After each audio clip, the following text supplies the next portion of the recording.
Tengo una ilusión muy grande de poder hablar de Abelardo, sobre Abelardo, delante de Claudia y de sus amigos. Y quisiera de verdad estar a la altura de las expectativas de quienes me han invitado a estar en esta mesa. Yo en realidad comencé a tener un trato personal y cordial con Abelardo cuando ya me había ido del Perú.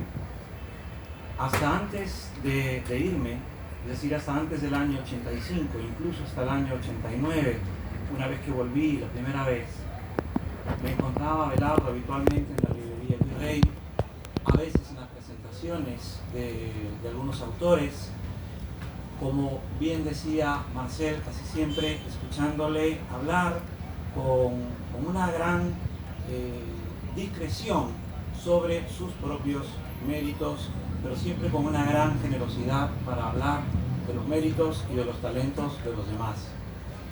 Era para mí una persona admirable por su labor en Hueso Húmero, en la editorial Mosca Azul, por los textos que más de una vez leí sobre versos poetas sobre todo, y además porque me parecía extraordinario que Abelardo Oquendo apareciera en la dedicatoria de Conversación en la Catedral.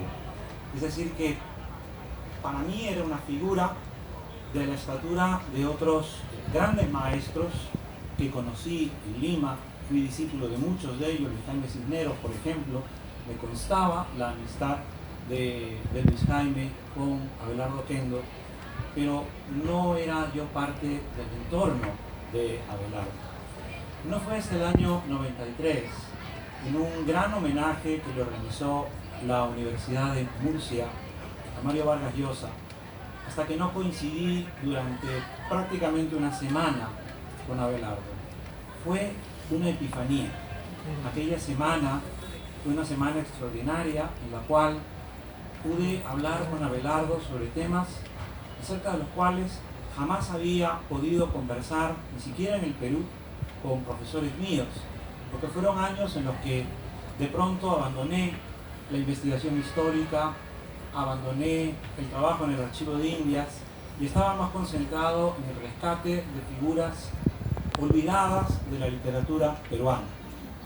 Eran olvidadas para muchos estudiosos de la literatura peruana, pero no para Abelardo Oquendo. Es decir, que yo podía mencionarle a una serie de autores y él sí era capaz de reconocerlos, de identificar sus obras, de situarlos en el tiempo y de relacionarlos con otros autores. Me pidió que por favor escribiera sobre todos esos peruanos olvidados, porque en realidad a Murcia yo había acudido como él a hablar de la obra de Mario Vargas Llosa. Pero todos esos momentos en los cuales siempre en los simposios, en los seminarios, uno tiene la ocasión de conversar de otros temas, hablar con Abelardo Oquendo sobre literatura peruana, sobre escritores peruanos apátridas o extraterritoriales o exiliados, fue verdaderamente maravilloso. Y él me exhortó a escribir sobre todos esos autores peruanos en Hueso Húmero.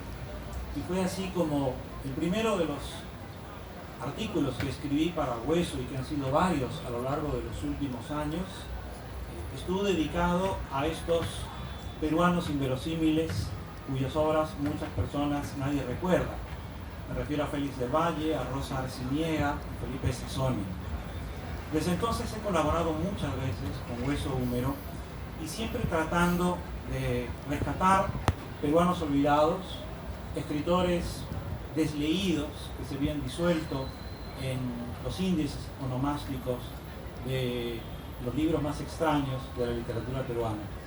Si hubo una revista que siempre acogió con verdadero entusiasmo estos artículos, fue Hueso Húmero.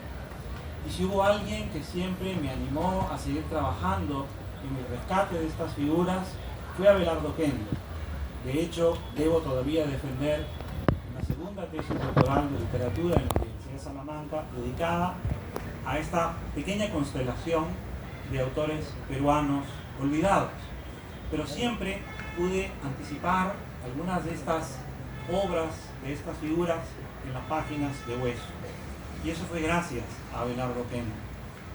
En enero pasado estuve por Lima unos días y Alonso Cueto tuvo la clarividencia de organizar un cafecito con Abelardo y nos reunimos en San Antonio, cerca de su casa, para tomar un café y conversar. Aquí me gustaría hacer una digresión muy importante. Durante todos los años que he mantenido contacto con Abelardo, Abelardo prefería siempre escribir cartas, no correos electrónicos. Tratar de mantener ese vínculo casi clásico que supone la escritura. Él además, en la medida de lo posible, prefería escribir a mano. Y tengo unas cartas que cuando falleció Abelardo, y suelo hacer esto muchas veces con los amigos queridos, escritores, que de pronto nos dejan con el desorden de su esencia, suelo coger sus libros, suelo coger sus cartas, extenderlas sobre la mesa de trabajo y releer.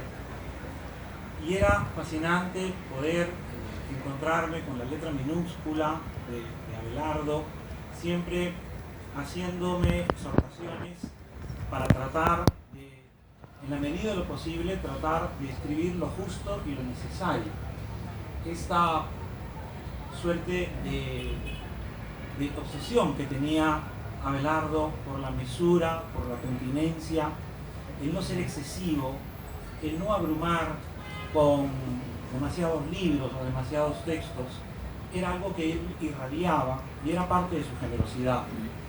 Y entonces, leyendo la correspondencia con Abelardo, me encontré con una serie de cartas en las que yo le pedía, por favor, autorización para compilar sus artículos dispersos por distintas publicaciones. Había un grupo de amigos que estaban absolutamente empeñados en que esa compilación se publicara. Teníamos un editor. Este editor era Manolo Borrás, de Pretextos. Teníamos hasta un posible prologuista. Y estábamos todos muy ilusionados con poder rescatar, reunir los artículos, prólogos, ensayos, críticas de Abelardo Oquendo. Y Abelardo me dijo que ni se nos ocurriera. Estábamos absolutamente locos de remate si pensábamos que podíamos ser capaces de reunir su obra, que él además encantado decía que era invisible, para poder darle una mayor difusión. ¿Qué pensé cuando me encontré otra vez con esta frase? ¿Qué pensé cuando leí estas admoniciones de Abelardo sobre nuestra temeridad? Pensé que he tenido la suerte en el mundo de la literatura, de la historia, en general, en el mundo de la gestión cultural, he tenido la suerte de conocer a muchas personas brillantes. He tenido la fortuna de conocer a hombres y mujeres geniales, pero he conocido a muy pocos de esos hombres geniales, de esas mujeres brillantes, he conocido a muy pocos que al mismo tiempo fueran humildes. Yo he llegado a una edad en la que creo que me interesa conocer más gente humilde que gente genial. Hay muchas personas geniales, hay pocas personas humildes. Si de alguien puedo hablar como espejo de humildad, como espejo de modestia, como modelo de discreción, ese sería Abelardo Oquendo.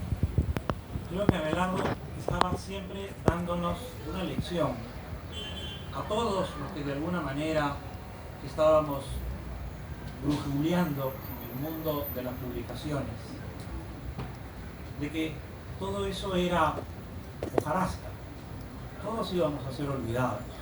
En esto era muy borgiano, era otro autor que le fascinaba. Y yo me quedo con esa idea de la discreción, de la humildad y de la modestia, porque son virtudes poco cotizadas en este ecosistema de la literatura y del mundo de la producción intelectual.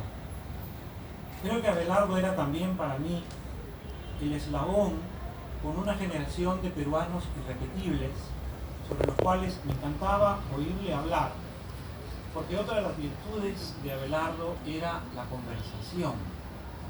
Abelardo era un conversador genial, era alguien capaz de mantenernos hechizados, escuchándole anécdotas acerca de los peruanos surrealistas, acerca de las vanguardias en el Perú, acerca de poetas y poetastros que conoció a lo largo de su vida, y lo hacía con gracia, como decía Marcel, pero al mismo tiempo con una gran admiración, porque él era capaz de admirar aquello que era solemne y también aquello que podía ser hasta ridículo, porque encontraba en esas ridiculeces del mundo de la literatura una osadía y un valor que él reconocía que muchas veces había sido incapaz de demostrar.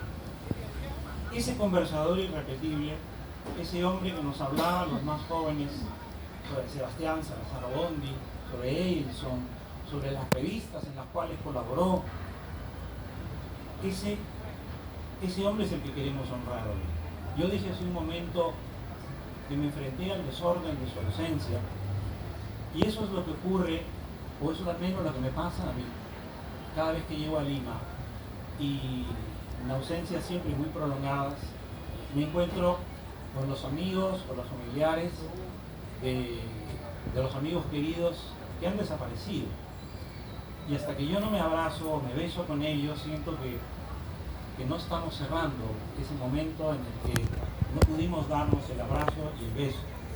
Me pasó ayer con Mariana Mou de Piz, me ha ocurrido en cierta forma ahora con Claudia, y me ocurre constantemente porque las personas que yo quiero viviendo lejos como vivo, su ausencia no ha cambiado. Yo tengo que hacer un esfuerzo mental para saber que son personas que no voy a volver a ver, aunque hace tiempo que no las haya visto. Tengo sus libros, tengo sus cartas, tengo las revistas en las cuales participó, y tengo el sonido de su voz, de su sonrisa, y creo que esa es la figura que queremos hoy evocar: el Abelardo vivo, el Abelardo conversador, el Abelardo que escribía con apasionada discreción y modestia de la literatura que le hacía vivir apasionadamente una existencia muy discreta. Y si hoy nos reunimos para proclamar su nombre aquí en la Feria del Libro Ricardo Palma, es porque sí creemos que el que ya no podamos seguir conversando con él, que ya no podamos tomarnos un café con él y acompañarle cada vez que salía de la imprenta un nuevo número de Hueso o de cualquier otra publicación en la cual intervenga, no quiere decir, ni espero que signifique, que dejemos de ponderar su obra, de ponerla en valor y de hablarle a los más jóvenes de Abelardo, como nos hablaba él, de Sebastián Salazar Bondi, de Eilson, de Martín Adán, en cuyo stand estamos reunidos en este momento. Creo que él forma parte de esta tradición, como tal debemos recordarlo, pero a la vez mantenerlo vivo en la escritura, vivo en el pensamiento y vivo en la conversación, que era donde a él le encantaba vivir también.